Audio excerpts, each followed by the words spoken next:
Hello everyone. From today we'll be starting with economics series exclusively for both prelims and mains oriented perspective. So this series will be in bilingual both in Kannada and English. So ಕನ್ನಡದಲ್ಲಿ almost I will explain and also ಇಲ್ಲಿ notes ಅನ್ನೋದು ಇಂಗ್ಲೀಷಲ್ಲಿ ಸಿಗುತ್ತೆ. So explanation both in Kannada as well as English, but notes will be provided in English only. So ಏನಾದರೂ doubts ಇದ್ದರೆ you can log in to my channel and then get the telegram link where you can ask me all the doubts related to the economic subject exclusively. Okay, so ನಿಮ್ಮ ಡೌಟ್ಸ್ನ next ಕ್ಲಾಸಲ್ಲಿ I will be able to clear. So economics, why is it so important? If you take in point of prelims, around 12 to 15 questions ನಮಗೆ ಎಕನಾಮಿಕ್ಸಿಂದ ಬರುತ್ತೆ. So around 20 to 30 marks for prelims. Mains perspective ನೋಡಿದರೆ it's around 100+ marks. So in both the views economic subject is very important for UPSC CSE exam or any other PSC exams, right? So ಆ ಪರ್ಸ್ಪೆಕ್ಟಿವಿಂದ we are bringing out the economic series. Daily there will be one class, ದಿನಕ್ಕೆ ಒಂದು class ಇರುತ್ತೆ.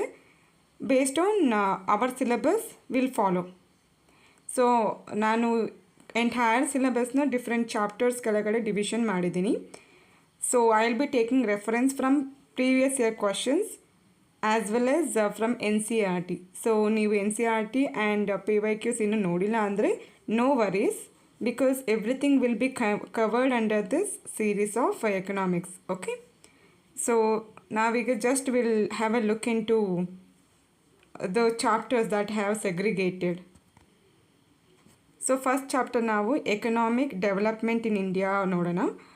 Then second chapter demographics, third chapter monetary policy and fiscal policy, fourth inflation, fifth capital market, sixth external sector, and the seventh will be sectors of economy. Finally current affairs part in the survey and budget adu nodana. So that will be the sequence of our lecture. So in depth analysis go the chapter wise economic development in India. So under that ನಾವೇನು ಕಲ್ತ್ಕೊತೀವಿ ಅಂದರೆ what is GDP, what is GNP, ಮತ್ತು how to calculate GDP, how to calculate GNP, all these things we will learn. Along with that we will start learning Indian independence ಆದಮೇಲೆ planning ಹೇಗೆ start ಆಯಿತು, how it has started, the planning from 1947, and then we'll have a fetch into 5-year plans. Later 1991 LPG reforms ಆಗುತ್ತೆ. What are those LPG reforms, ಏನು impact ಆಯಿತು, what are the impacts. Then we'll understand what is the difference between growth and development. Also GDP as a concept of development we'll understand. So if you see here ಇಲ್ಲಿ ನಾವೇನು ಮಾತಾಡ್ತೀವಿ, total ಎಷ್ಟು products, goods and services, if you can see in the ಪಿಕ್ಚರಲ್ಲಿ ನೋಡೋ ಥರ ಒಂದೊಂದು ಸ್ಟೇಟಿಂದ ಆಗಲಿ ಟೋಟಲ್ ಕಂಟ್ರಿಯಿಂದ ಆಗಲಿ ಎಷ್ಟು ಗೂಡ್ಸ್ ಆ್ಯಂಡ್ ಸರ್ವೀಸಸ್ ಪ್ರೊಡ್ಯೂಸ್ ಆದವು. ಆರ್ GNP ಅಂದರೆ ಬೇರೆ ಎಲ್ಲಿ ರೊಕೆಟ್ ಆಗಿದ್ರೂ ಇಂಡಿಯನ್ ನ್ಯಾಷನಲ್ಸ್ ಆಗಿದ್ದರೆ ಅವ್ರೇನು ಗೂಡ್ಸ್ ಆ್ಯಂಡ್ ಸರ್ವೀಸಸ್ ಪ್ರೊಡ್ಯೂಸ್ ಮಾಡಿದ್ರು. This will be the covering part of this chapter. And ಈ ಚಾಪ್ಟರ್ ಎಂಡ್ ಮಾಡೋದ್ರೊಳಗಡೆ we will be seeing growth ಮತ್ತು ಡೆವಲಪ್ಮೆಂಟ್ ಎರಡು ಸೇಮ್ ಅಲ್ಲ. So development is for welfare of the people ಅಂತ. So under that only will continue for the second chapter demographics. ಇಲ್ಲಿ we will talk about people. Demographics ಅಂದರೆ ಏನು, first ಒಂದು definition ನೋಡೋಣ. Then issues ಏನೇನು face ಮಾಡ್ತಿದ್ದಾರೆ, like will exclusively talk about women related, children related, rural ಡೆವಲಪ್ಮೆಂಟಲ್ಲಿ ಏನೇನು problems ಇದ್ದಾವೆ, infrastructure, say for example health, energy ಅಲ್ಲಿ ಏನು ಪ್ರಾಬ್ಲಮ್, ಆ್ಯಂಡ್ ಎಜುಕೇಷನ್ ಆ್ಯಂಡ್ ಎಂಪ್ಲಾಯ್ಮೆಂಟಲ್ಲಿ ಏನು ಪ್ರಾಬ್ಲಮ್. ಸೊ ದೀಸ್ ಪ್ರಾಬ್ಲಮ್ಸ್ ಅನ್ನೋದು ವಿಲ್ ಅನಲೈಸ್. ಸೊ ಅನಲೈಸ್ ಮಾಡಿದಾದಮೇಲೆ ಈ ಹ್ಯೂಮನ್ ರಿಸೋರ್ಸ್ನ ನಾವು ಕ್ಯಾಪಿಟಲ್ ಆಗಿ ಹೇಗೆ ಕನ್ವರ್ಟ್ ಮಾಡೋದು ಅಂತ ನೋಡೋಣ. ಅಲ್ಲಿ 3 ಡಿಫ್ರೆಂಟ್ ಕ್ಯಾಪಿಟಲ್ಸ್ ಅಂತ ಮಾತಾಡ್ತೀವಿ, human capital, physical capital and social capital. ಹಂಗಂದರೆ ಏನು and what are the differences will have a look into it. Later will understand poverty ಅಂದರೆ ಏನು, ಬಡತನ ಅಂದರೆ ಏನು, ದೆನ್ ಹೇಗೆ ಮೆಷರ್ ಮಾಡೋದು, and also different types of measurements of unemployment. So exclusively for unemployment also we will talk. Unemployment ಅಂದರೆ ಏನು, ನಿರುದ್ಯೋಗ, ಮತ್ತು ಅದರ ಟೈಪ್ಸ್ ಏನು. ಹಾಗೆ we will also have a look in to SDGs and some talk about child labour related. Okay, so ಈಗ ನಾವು growth ಬಗ್ಗೆ ಮಾತಾಡ್ತಿದ್ರಿ, GDP, GNP ಆ್ಯಂಡ್ ಗ್ರೋತ್ ಅಂತ. ಆಮೇಲೆ ಗ್ರೋತ್ ಯಾರಿಂದ ಆಗಬೇಕು, by people of the country. So ಹಂಗಾಗಿ we have taken the second chapter is demographics, where we are linking first chapter and the problem pertaining in first chapter will be taken in second chapter as demographics. ಈಗ demographics ಅಲ್ಲಿ we have seen poverty, unemployment and all, right? Then we'll see ಈ ಗ್ರೋತ್ಗೆ what are all the problems that is not letting India or any country not to grow ಅಂತ ನೋಡಿದಾಗ we have something called inflation. Inflation ಹೋಗೋಕ್ಕಿಂತ ಮುಂಚೆ ಆ ಒಂದು ಪ್ರಾಬ್ಲಮ್ನ ತಡೆಯೋಕ್ಕೆ there are two different policies. ಒಂದು policy we will talk about monetary policy. Monetary policy ಯಾರು ಕಂಟ್ರೋಲ್ ಮಾಡ್ತಾರೆ, it's by RBI, right? So RBI ಹೇಗೆ ಕಂಟ್ರೋಲ್ ಮಾಡುತ್ತೆ, by regulating the interest rate or lending rate etcetera. So ಅದು ಹೇಗೆ ಅಂತದ್ದು we will see that. Also RBI will be regulating banks, right, indirectly and directly. So ಅದರ different types of banks ಏನಿದ್ದಾವೆ ಇಂಡಿಯಾದಲ್ಲಿ. Then will talk about money ಏನಕ್ಕೆ important and ಅದರ aggregates ಏನು. Also will talk about Basel and capital adequacy norms.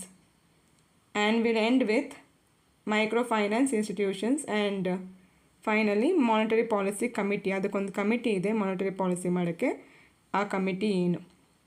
So ಅದೇ ಥರ ಈ ಇನ್ಫ್ಲೇಷನ್ನ control ಮಾಡೋದಕ್ಕೆ ಇಲ್ಲ ಕ್ಯಾಪಿಟಲ್ ಫಾರ್ಮೇಷನ್ ಮಾಡೋಕ್ಕೆ ಗೌರ್ಮೆಂಟ್ಗೆ ಒಂದು ಟೂಲ್ ಇದೆ, ಅದನ್ನು ನಾವು ಫಿಸ್ಕಲ್ ಟೂಲ್ ಅಂತೀವಿ.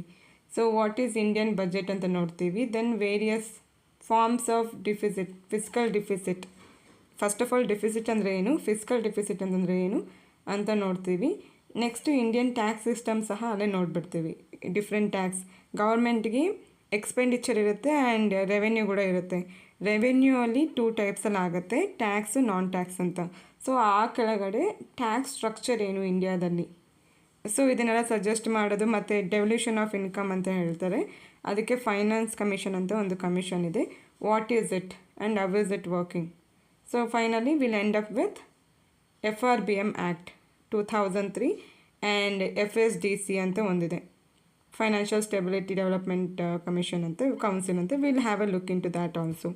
So that is part of fiscal policy. Next will see, ಆಗ್ಲಿಂದ we are talking about something is damaging or growth or it is kind of rising prices. So what is it, it's a inflation. So inflation ಅಂದರೆ ಏನು, ಅದರ types ಏನು, inflation ಹೆಂಗಾಗುತ್ತೆ, what are the causes or drivers, and how to control the inflation. And control ಮಾಡೋಕ್ಕಿಂತ ಮುಂಚೆ we have to measure it. So ಹೇಗೆ measure ಮಾಡ್ತೀವಿ, and other important price indexes also we will see under inflation. ನಾವು if you can recall, we were seeing GDP, GNP, national income ಆಗಬೇಕು, ಆವಾಗ growth ಆಗುತ್ತೆ. Growth ಆದ್ರೂ development ಆಗೋಕ್ಕೆ there are no much possibilities. Why? Because there is a problem in demographics. So we studied about demographics, what are the issues and how to eradicate that poverty and unemployment. ಆಮೇಲೆ ನಮಗೆ ಗೊತ್ತಾಯಿತು not only that demographic problem, even we have inflation problem. So we understood 2 different tools. Monetary policy ಅಂದರೆ ಏನು, fiscal policy ಅಂದರೆ ಏನು, who will handle it, right? So then in depth we understood inflation also. So inflation ಆಗ್ತಿದೆ, ಅದೇ ಥರನೇ we have something called capital market also, so which will be controlled by SEBI. So capital market ಅಂದರೆ ಏನು, ಇಲ್ಲಿ ಏನೇನು problems ಇರುತ್ತೆ and how to handle it, and relationship between capital market and growth and GDP, right? ಅದನ್ನು ಇಲ್ಲಿ ಮಾತಾಡ್ತೀವಿ. Then in the next chapter, so within India ಇವಾಗ ನಾವೆಲ್ಲ ನೋಡಿದ್ದೀವಿ. What about outside India, that is set to be external sector. So ಇಲ್ಲಿ ನಾವು FDI, FII and foreign investment policy ಏನಿದೆ, international economic organizations like WTO, then other UN organizations ಅವೆಲ್ಲ ನೋಡ್ತೀವಿ, IMF ಎಲ್ಲ, okay. Then other regional organizations like BRICS and Asian etc. will be seeing. Finally we'll get into the sectors of economy. ಇಂಡಿಯಾದಲ್ಲಾಗಲಿ ಇಲ್ಲ ಎಲ್ಲಾದರೂ ಆಗಲಿ there are sectors of economy ಅಂತ occupational structure ಮೇಲೆ division ಮಾಡ್ತಾರೆ. ಆ ಸೆಕ್ಟರ್ಸ್ ಯಾವುದು, what are the problems ಅಂತ ನೋಡ್ತೀವಿ. Basically it will be 3 sectors: agriculture, industry and services. We'll also have a look into social sector like health, education, other infrastructure, okay. And it is current affair based. Finally by month of February we'll be getting our budget, survey and budget. ಅಲ್ಲಿ ಒಂದು data points, what are the data points and changes in the tax regime, all these things we'll have a look. So this is all about this economic subject, and we'll be carrying out the throughout explanation, thorough explanation through this series. ಏನಾದರೂ questions ಇದ್ದರೆ you can get into the Telegram channel and you can ping there so that I will be responding accordingly in the next upcoming classes.